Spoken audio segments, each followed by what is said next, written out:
All right, I'm on hole number 3 of the Riverside tournament. I'm in Monday's practice round in the Ricky division. Let me look at this hole here real quick. Let's go check it out. Hole number 3 is Glen Monarch. Hole number 9. This big bad boy right here. So ideally, I really don't think, I think a power 5 ball is actually overkill. Because like this hole is one shot at a time. If you are in your drive and you don't end up in this area, especially in the front part of this area, if you're in the back part of this area, a 4 power ball will definitely come in handy. But I think even if you were back in the back, you've got to stick the drive, and you've got a second shot that's pretty tough regardless of ball. That I don't know that you really need a power 5 ball, but if you've got power 5 balls to burn, then you can always shorten a shot up. But sometimes it's harder to make it long. But you can get this done with a power 3 ball, and I'm going to have to do that because all I have is power 3s. What I really want to do is a third bounce rough bump. But I'd really like to do that third bounce rough bump with a rock, but I'm not sure with the rock I have enough to get me up there.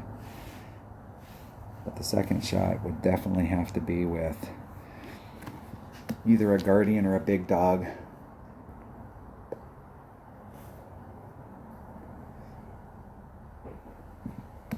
I'll take a big dog. And if I take that bag, let me switch this one up to an extra mile. And let me switch that back over to a big tapa. Let me switch this one up. And I kind of like that. Hold on one second. All right, sorry about that. All right, where was I? I'm taking that hole right there. I really think that bag or that bag. I'm going to start off with this one, and if that doesn't work, I will switch to bag number 4. I'm going to take a Titan, the king of balls. Let's open up that platinum chest and see how much better a platinum is. There's 11. There's 24. 10 Goliaths. Almost got that sucker maxed.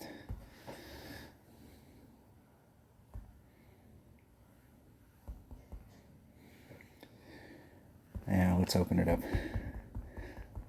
See if we're on a roll. Get one rolling.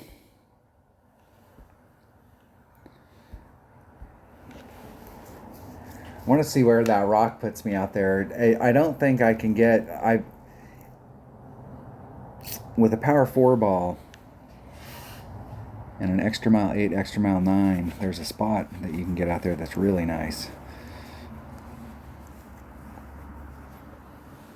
where you can do a rough bump in this area right here. But you got to hit with an extra mile. Okay, so your first bounce, if you hit a grate to the left or the right, you're one ring, like a one ring grate to the left or the right. So you're one ring off on the first bounce. But on the second bounce and on the third bounce, you're considerably far off trajectory. So it's really easy, if you don't hit it perfect, to end up on that third bounce, either in the sand or catching the fairway. And if you catch the fairway, you got to make sure that you have enough on there that you don't... that you can get over, but not so much that you'll bleed into the rough on the other end. If you go at it with a rock, though, and you're a little off trajectory, it might save you because it's so accurate. And that right there is falling off the rough at the end. And you can't make it from there.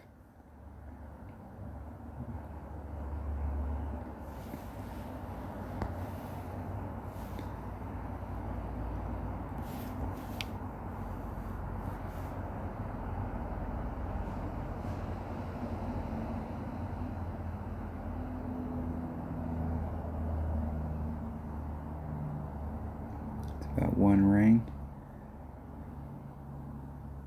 It's about 4 rings to get me out into that area.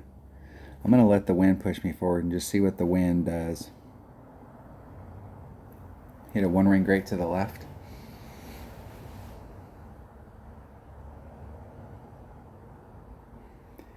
Just try and bleed out into that area.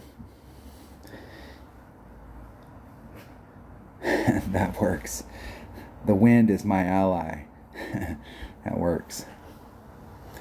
So that's the quadrant that I want to be in. I'd obviously like to be a little bit up here in the front of this quadrant, but the right hand, anything in the tip of this fairway area where I'm at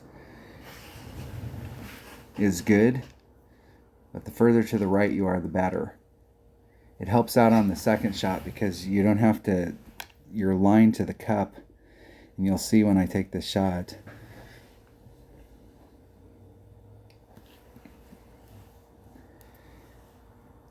And I'm not down in there far enough to really get a super good look at it. But if you're up in this area right here, you're almost on a straight line to the cup.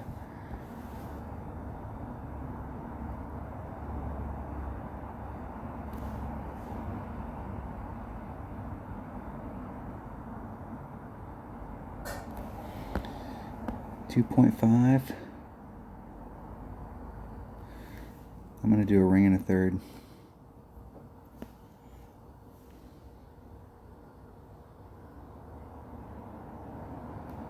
Hitting it perfect. And see if I can just clip that rough and just bleed up onto the green. Give myself a shot at eagle.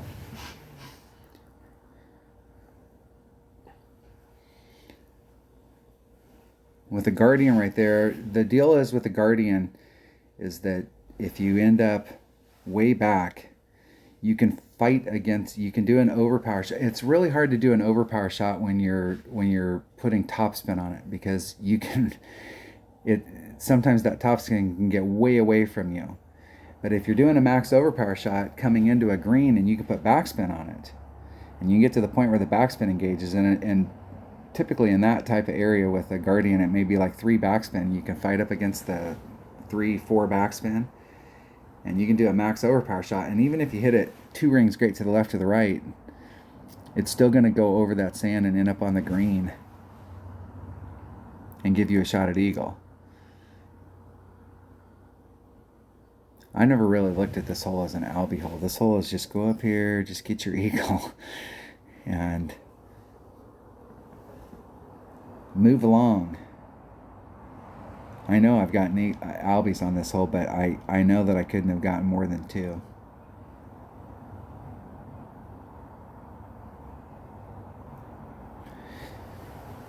Eagle.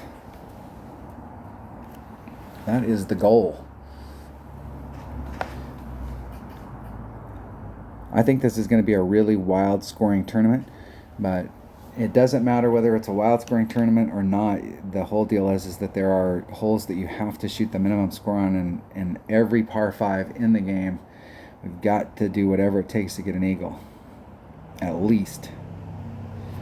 All right, that was hole number 3 of the Riverside tournament and Monday's practice round of the Rookie Division. Thanks for watching.